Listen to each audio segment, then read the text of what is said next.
नमस्कार मित्रों, मैं हूं दीपक कुमार रथ और उदय इंडिया डिजिटल में आप सबका बहुत स्वागत है। इन इंडिया थिंग्स आज मैं सोच रहा था कुछ और विषय बोलने के लिए, और कांग्रेस पार्टी के ऊपर बहुत सारे एनालिसिस न्यूज़ करने के बाद हम भी थक गए हैं कि कितना स्टोरी और करें कांग्रेस के बारे में। आखिर प्रिंसिपल अपोजिशन पार्टी है, छोड़ भी नहीं सकते हैं, और राहुल बाबा पूरा देश में घूम रहे हैं, इतना मेहनत कर रहे हैं, सब युवाओं को मिल रहे हैं, बता रहे हैं। लेकिन ऐसे सोचते सोचते फिर से मेरे सामने कांग्रेस का काला चेहरा आ गया, और कांग्रेस का हिंदू विरोधी चेहरा एक बार फिर आपके सामने मैं लेकर आया हूं, और मैं मजबूर हूं। मैं क्या करूं, होता रहता है ऐसा चीज़ें। और जब कोई चीज़ हिंदूज के खिलाफ, सनातनियों के खिलाफ, देश के खिलाफ होता है तो मैं भी मजबूर हो जाता हूं बोलने के लिए। आप लोगों को मालूम है कि मुस्लिम तुष्टीकरण से कांग्रेस को किसी हद तक अंधा कर दिया है। ये कोई नया बात नहीं है, but it is a continuous process. यह अगर अब भी आपको नहीं दिख रहा है तो इस देश के लिए संकट की एक नई इबारत लिखी जाने वाली है, ऐसा ही हम सबको समझना पड़ेगा। अगर आप भी अभी भी नहीं जागेंगे तो इस देश में जल्द ही शरिया लागू होने से कोई रोक नहीं सकता। अब मैं आपको बताता हूं क्यों मैं आपको ऐसे बात कर रहा हूं। स्वतंत्र धर्मनिरपेक्ष भारत की एक अस्पष्ट पहली पूरे देश में हिंदू पूजा स्थलों की प्रबंधन में सरकार की निर्बाध भागीदारी है। यह मुद्दा जो दशकों से उबल रहा था, लेकिन नेहरूवादियों और मार्क्सवादियों द्वारा दबा दिया गया था, अब विवादास्पद कर्नाटक हिंदू धार्मिक संस्थान और धर्मार्थ बंदोबस्ती विधेयक 2024 पारित करने के बाद कांग्रेस की नेतृत्व वाली कर्नाटक सरकार के कारण सामने आ गई है। यह विधेयक राज्य को 1 करोड़ से अधिक राजस्व वाले मंदिरों से 10% टैक्स और 10 लाख से 1 करोड़ के बीच राजस्व वाली मंदिरों से 5% टैक्स एकत्र करने का कर्नाटक की सरकार ने आदेश दिया है। अब ये बताइए, मंदिर ही क्यों, मस्जिद और चर्च क्यों नहीं है? क्या ये देश के लिए सवाल नहीं है? क्या ये साधारण जनमानस को पता नहीं होना चाहिए? मित्रों, कांग्रेस पार्टी जो जवाहरलाल नेहरू के दिनों से देश में धर्मनिरपेक्षता के एक संदिग्ध ब्रांड का स्तोत्र रही है, ने संविधान के बुनियादी धर्मनिरपेक्ष सिद्धांतों के खिलाफ विभिन्न कानूनों और विनियमों के माध्यम से देश भर में हिंदू मंदिर पर सरकारी नियंत्रण सुनिश्चित किया था।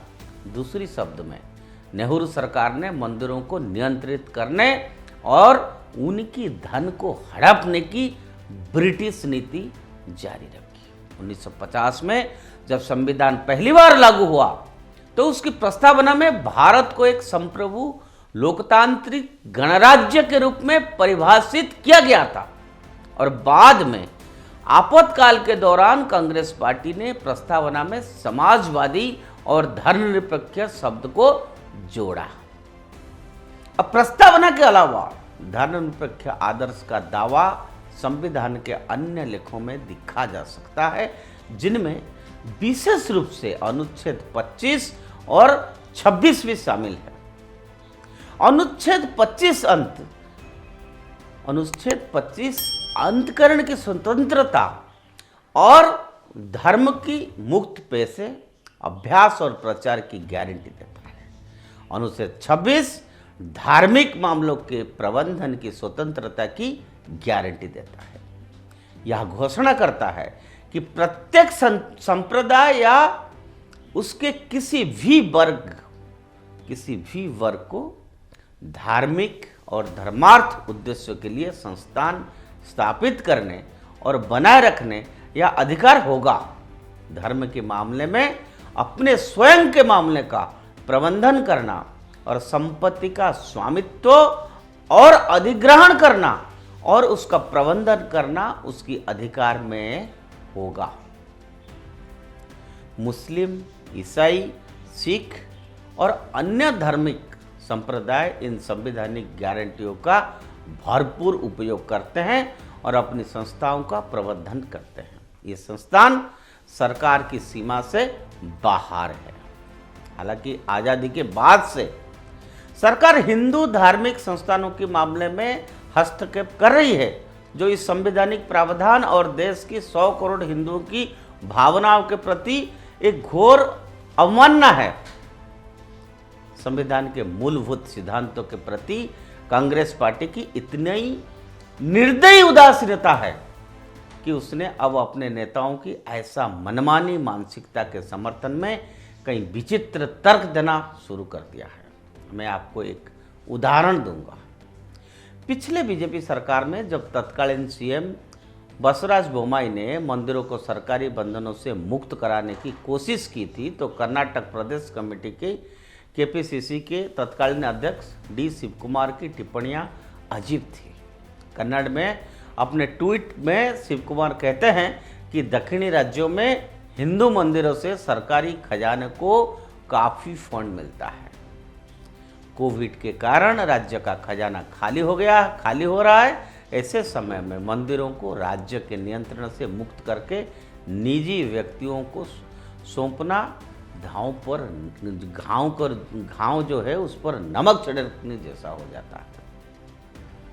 कर्नाटक सरकार के कदम को ऐतिहासिक भूल, जिसको कहते हैं अंग्रेजी में ना हिस्टोरिक ब्लंडर, उसको बताते हुए शिवकुमार ने तर्क दिया कि मंदिर सरकार की संपत्ति है क्योंकि उनसे खजाने में करोड़ों रुपया आते हैं। मीडिया रिपोर्ट्स के मुताबिक कर्नाटक में करीब 35,000 मंदिर है और उनसे होने वाली वार्षिक राजस्व के आधार पर उन्हें 3 श्रेणियों में रखा गया है और सबसे प्रमुख मंदिरों ने पिछले कुछ वर्षों में लगभग 1400 करोड़ रुपया कमाए हैं। कांग्रेसियों का तर्क संवैधानिक तर्क की अवहेलना करते हैं। वे मंदिरों में हिंदू भक्तों के चढ़ावों को राजस्व के रूप में देखते हैं, जैसे उत्पाद शुल्क, बिक्री कर, ये सब होता है। मित्रों, अफसोस की बात है कि हिंदुओं ने इसे इतने लंबे समय तक चलने दिया है कि देश में ऐसे राजनेता हैं जो मानते हैं कि इन पूजा स्थलों को दुधारू गाय के रूप में मानना सरकार का अधिकार है ये, और इसी मानसिकता को चुनौती देने की आज जरूरत है।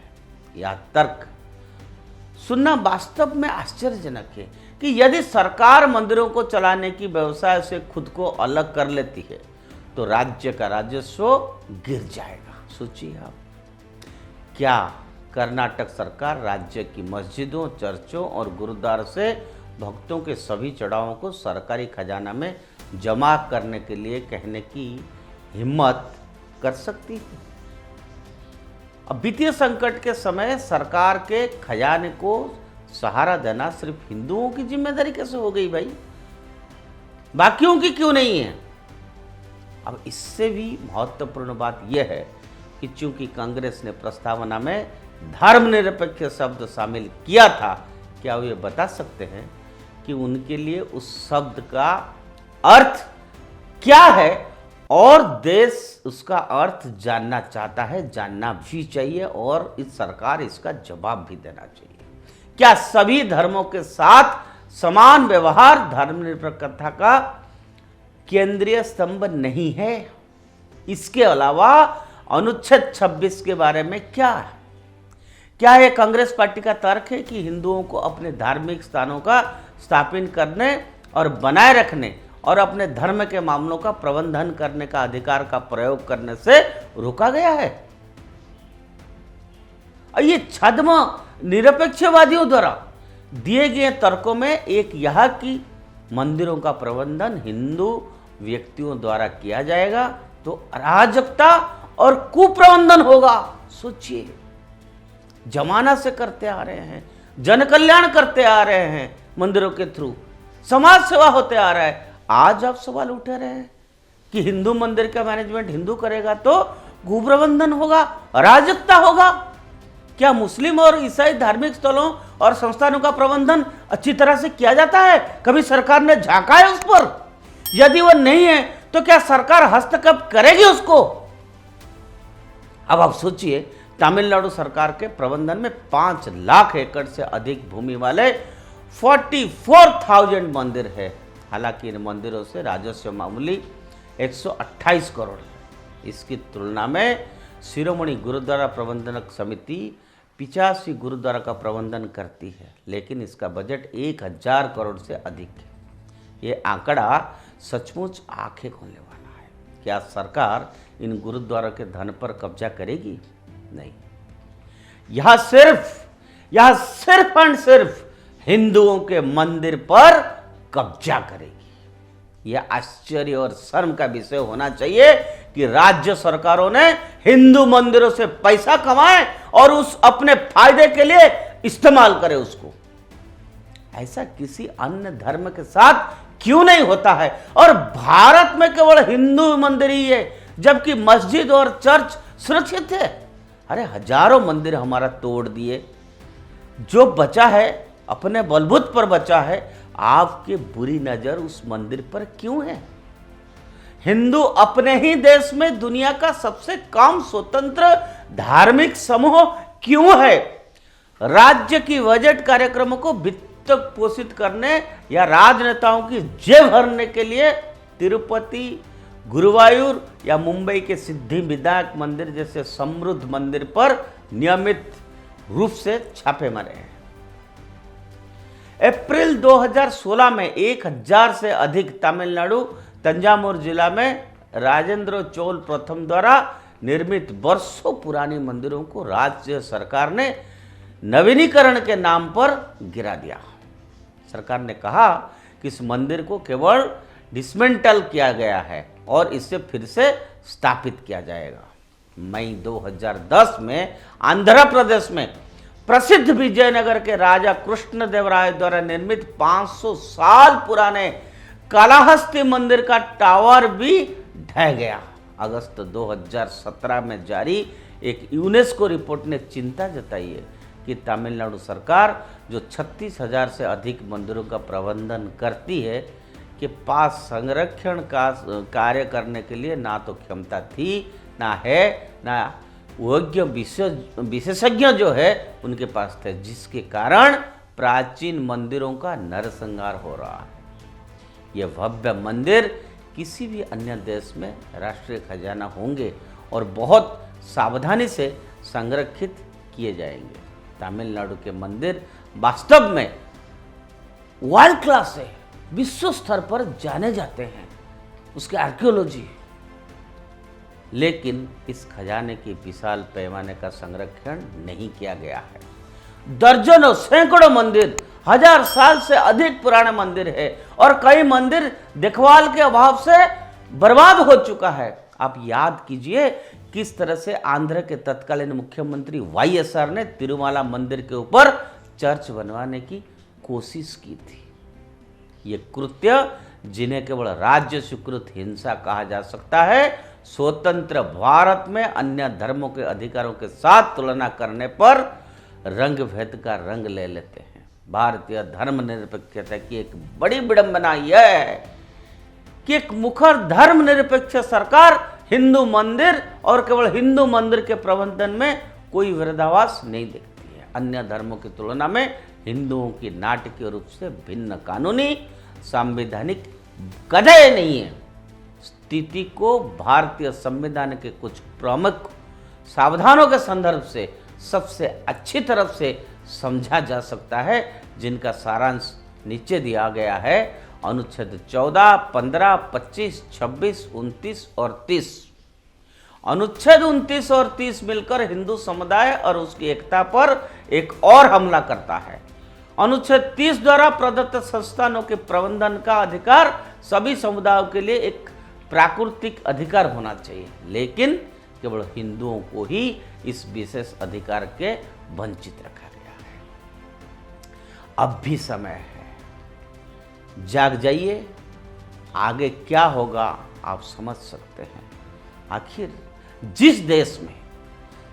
जिस देश में अधिक हिंदू रहते हैं, मेजॉरिटी पीपुल रहते हैं, उन्हीं की आस्था के स्थान का प्रहार आप क्यों कर रहे हैं अपने राजनीतिक रोटी सेकने के लिए और अल्पसंख्यकों को पॉलिटिकल फायदा उठाने के लिए उनसे आप बार बार हिंदुओं को प्रहार कर रहे हैं। इसीलिए मैंने आज कहा, मैं फिर से कांग्रेस की इस जो पॉलिसी है हिंदू और हिंदू मंदिरों पर अटैक, ये बंद हो, यह आज के लिए मेरा इतना ही इच्छा है। आज के लिए इतना। उदय इंडिया से जुड़े रहिए, उदय इंडिया को सब्सक्राइब करिए। भारत माता की जय।